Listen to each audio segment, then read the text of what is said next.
You're sitting there, the cursor blinking like a steady heartbeat, and you feel that familiar, heavy weight in your chest.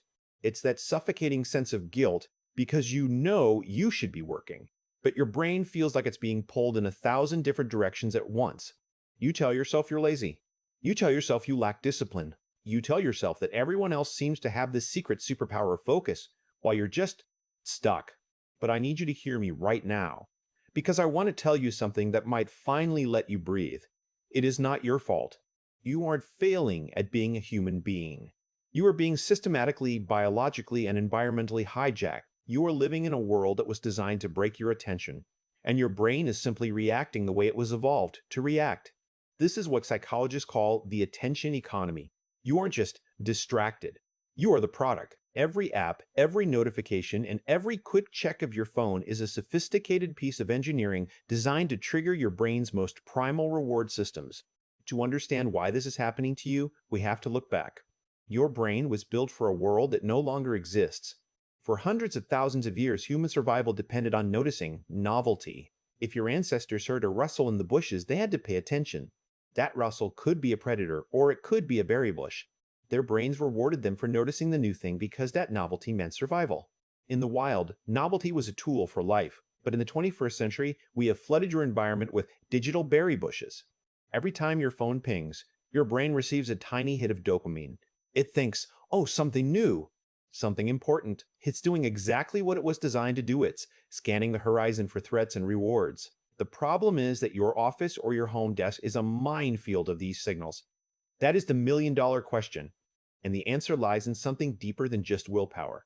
It's about how your brain handles stress. When you look at a massive project or report you have to write, a difficult conversation you need to have, or a complex task you don't know how to start, your brain doesn't see work.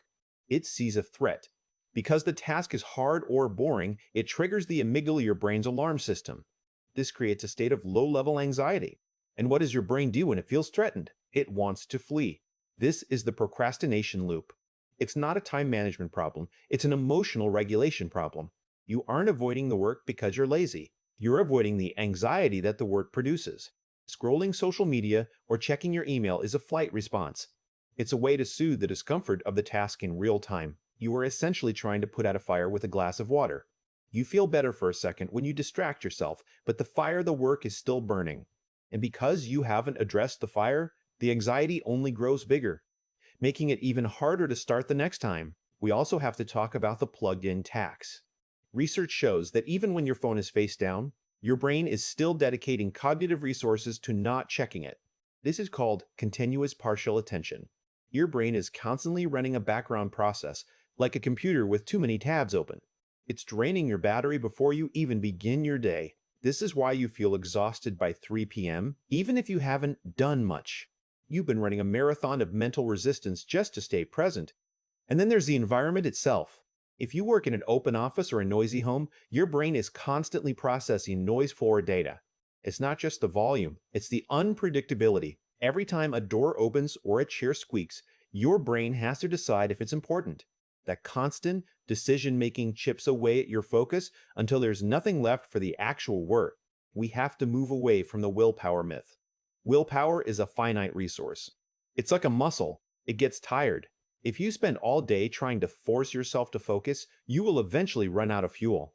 Instead, we need to talk about attention management. The first breakthrough is environment auditing. If you can't control your boss's emails, you must control your physical space. You need to create sanctuaries of focus. This means a dedicated space where the phone is physically in another room, not face down, not on the desk, gone. The second breakthrough is identifying the emotional trigger. Next time you feel the urge to pick up your phone or open a new tab, stop. Don't judge yourself. Just ask, what am I afraid of regarding this specific task? Is it the fear of failing? The fear of it being boring? Once you name the emotion, you take away its power. You move the problem from your emotional brain back into your logical brain. And finally, treat focus like a muscle. You wouldn't expect to walk into a gym and bench press 300 pounds on your first day.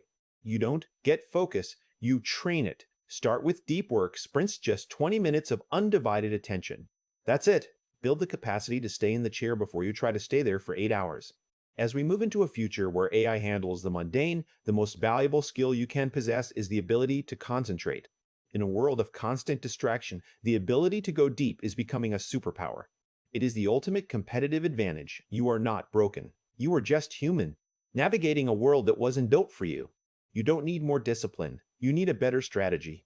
You need to stop blaming yourself for the way your brain is wired and start designing a life that works with your biology, not against it. Take a breath. Put the phone away. Start small. You've got this.